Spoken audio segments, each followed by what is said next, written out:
Some of the life's hardest moments befall when we face the hard realities of sickness and death of a loved one. It was very hard to accept the sudden demise of Sister Maxima Min, whom we lovingly used to call Sister Maxie. Sister Maxie's leaving us suddenly has created deep vacuum in our hearts, especially the Provincial House community. Though we miss her graceful, cheerful, gentle, and sisterly presence in our midst, we cherish the loving memories of being with her and sharing her life. The psalmist says, "But God will redeem my life from the grave.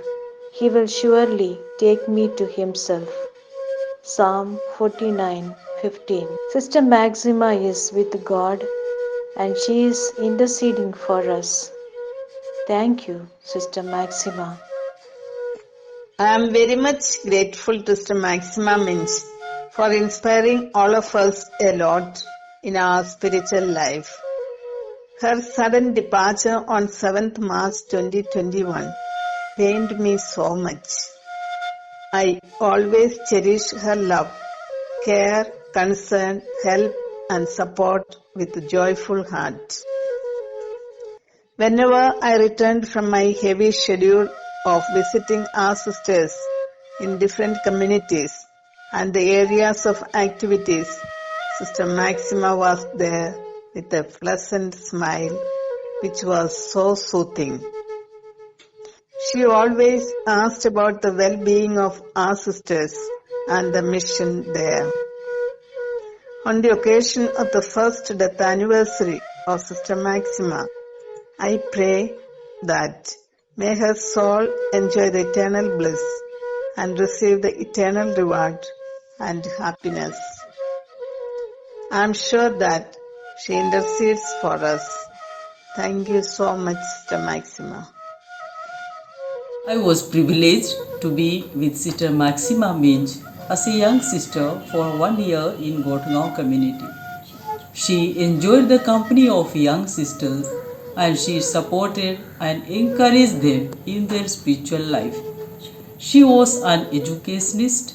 She loved the staff, students and parents. As I was a bit naughty, she enjoyed my fun and laughter.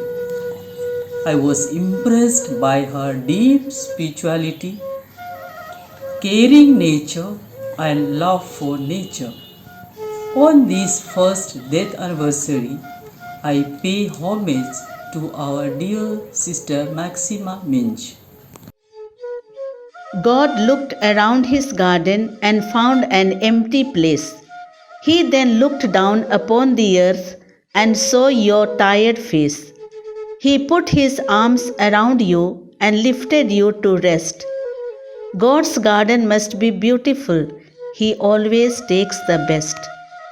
He knew you were in pain. The road ahead was getting rough.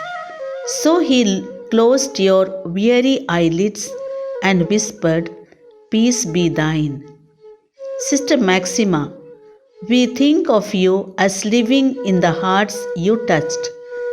Memories linger in our minds and hearts. You pray for us in heaven, we trust.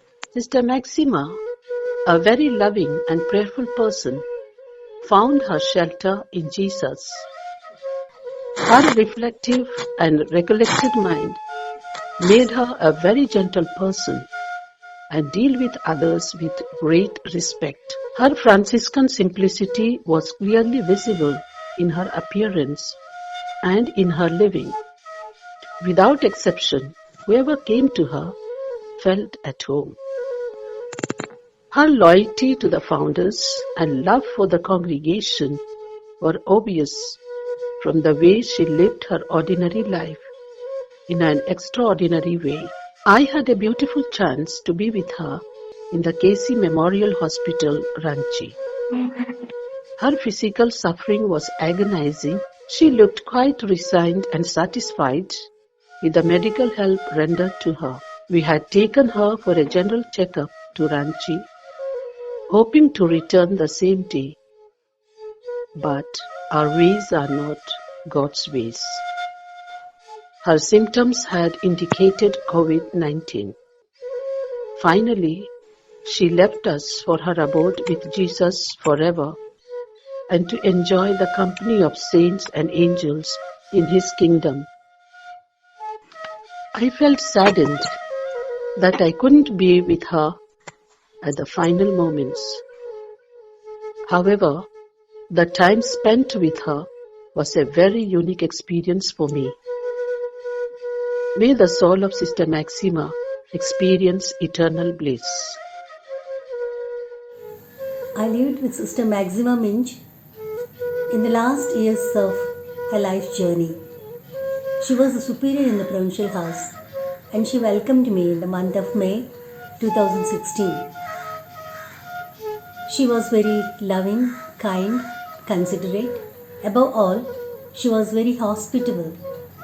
She would meet the guests with an extra gesture of love and service. And whenever I was in need of writing something in Hindi, I would approach her and she was ever ready to help me.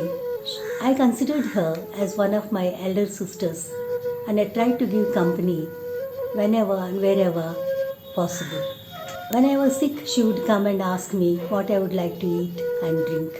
I am very much edified by her generosity, simplicity and prayerful life.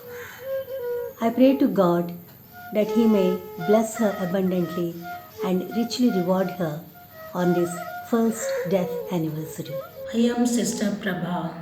I was given responsibility by my provincial to take care of Sister Maxima.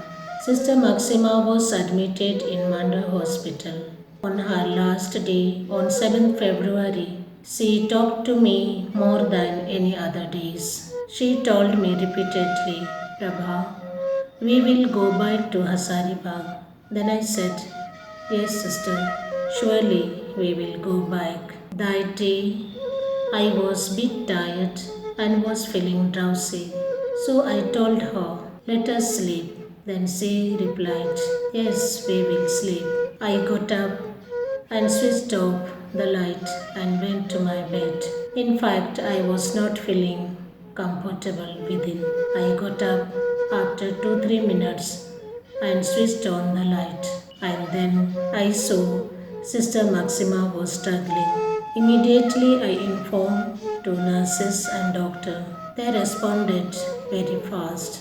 Together we start doing something what was needed. And then she said goodbye to us.